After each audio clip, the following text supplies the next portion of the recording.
is Cathy Jordon, and I'm about to embark on the journey for justice. This is a journey across Florida, from Jacksonville, outside of Jacksonville, to Tallahassee. We are attempting to make sure that people are not arrested for smoking marijuana anymore. We are not hurting anyone by doing this. Also, I am terminally ill. I have been terminally ill for 14 years. I am leaving my home, which is very comfortable, 3 bedrooms, 2 baths. I have a heated pool, a hot tub. I have a very comfortable lifestyle. But I live in constant fear of being arrested because I have ALS, Lou Gehrig's disease. I was born January 1st, 1950, and in the year 2000 I turned 50. But I've been terminally ill since I was 36 years old, and I was not expected to live past 41. And here I am, living proof, and I cannot get anyone to believe me. Do you have any idea how many people are out there with my disease, starving, hungry, and they cannot eat? I just happened to smoke marijuana on the beach one day, down here in Bradenton. I smoked a little bit of my alcohol, and it just changed my entire life.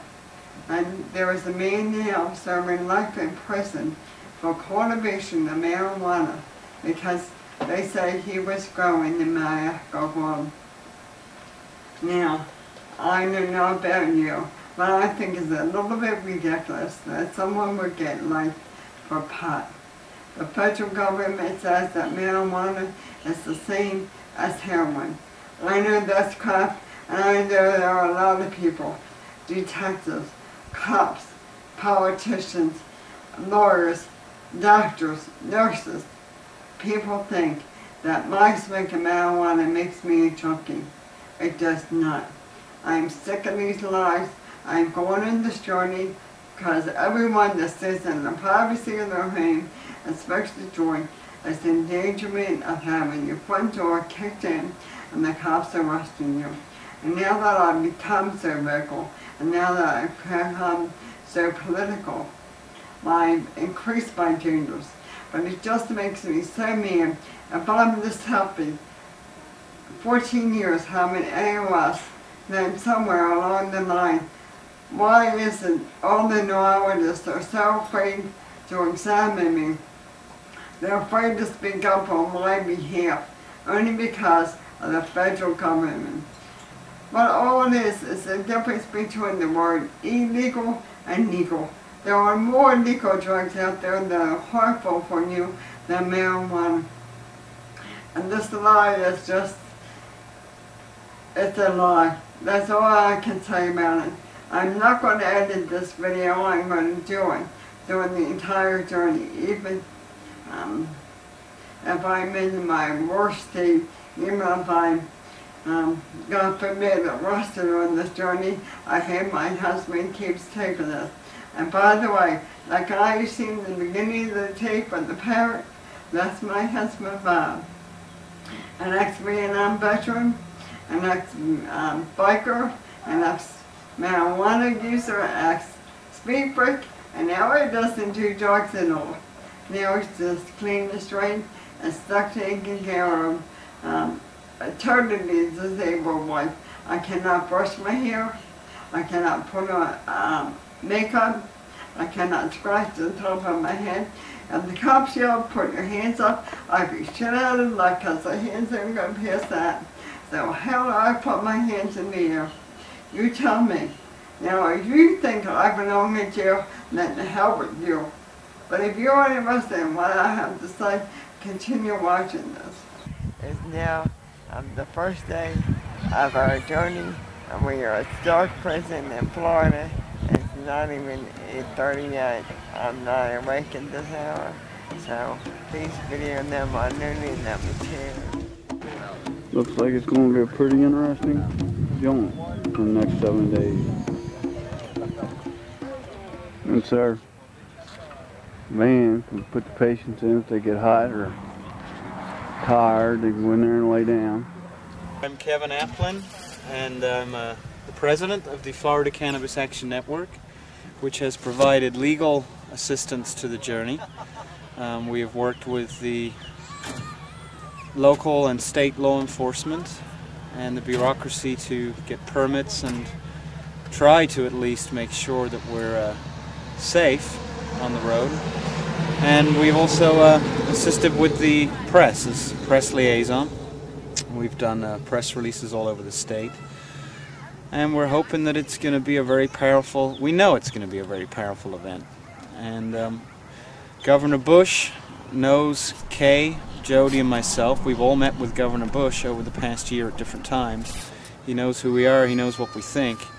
And we're bringing a lot more people to tell him that he needs to give amnesty to all patients in Florida who have their doctor's recommendation to use marijuana. That the governor can grant amnesty and just exempt people like Cathy Jordon, who has Lou Gehrig's disease, from the war on drugs. Get them off the front lines. And then we can work on the other issues of the drug war. The patients need to be out of it first. I'm here amazing for the journey for justice because I want to be on this side of the prison walls. I do not want to end up in a prison because I'm terminally ill. I'm already stuck in this wheelchair. I do not want to be stuck in a cell over there. And the way Jeb Bush and George Bush and the state of Florida's legislators have gone, there's no way we're going to get medical necessity. See how I have no muscles in my arm? And I have tremors this morning. That's because I'm traveling. But these tremors are constant if I do not smoke marijuana. That's why I would like to let Janet Reno know if she smoked marijuana, she wouldn't have her tremors in news conference. My dilemma is that the legislators in Tallahassee told me that I could not smoke marijuana for my disease because it gave me a sense of euphoria. God forbid I should be happy and terminally ill. They would rather see me depressed than cry my eyes out. More muscle relaxers than antidepressants. My sheriff got me a prescription for Marinol, but if I take Marinol, the only problem with that is once I consume it, I cannot control it. Where with the pot, I smoke, and when I feel myself getting a little buzz, I stop. Where with the pill, once I take it, I've taken it. I cannot get it out of my mouth. We're all prisoners. This unfair war. And we're getting ready to start this march for justice, and we ain't stopping for nothing or nobody, and I don't care how much you're asking. Stay on this side of the white line if you're in a wheelchair. Okay. Okay, go. Come on, let's get it going. Oh. We wreck? Ready? By the end of the day, we'll have opportunity. We're on our way.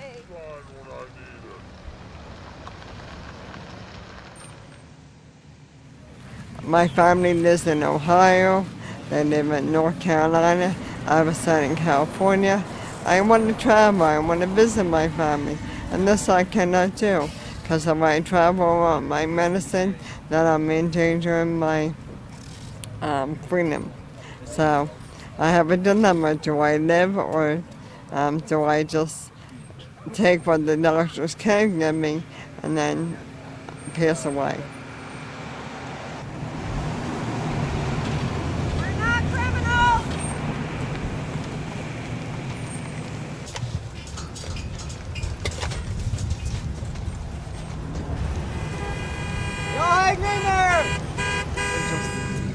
I mean, Catfish Hunter died in 2 years. He had ALS. He only survived 2 years. And they're trying to tell me that my sheer will, I live on this long. And that's the one thing the neurologist did tell me. I did not do this by my willpower. Something had to stop this disease in my body.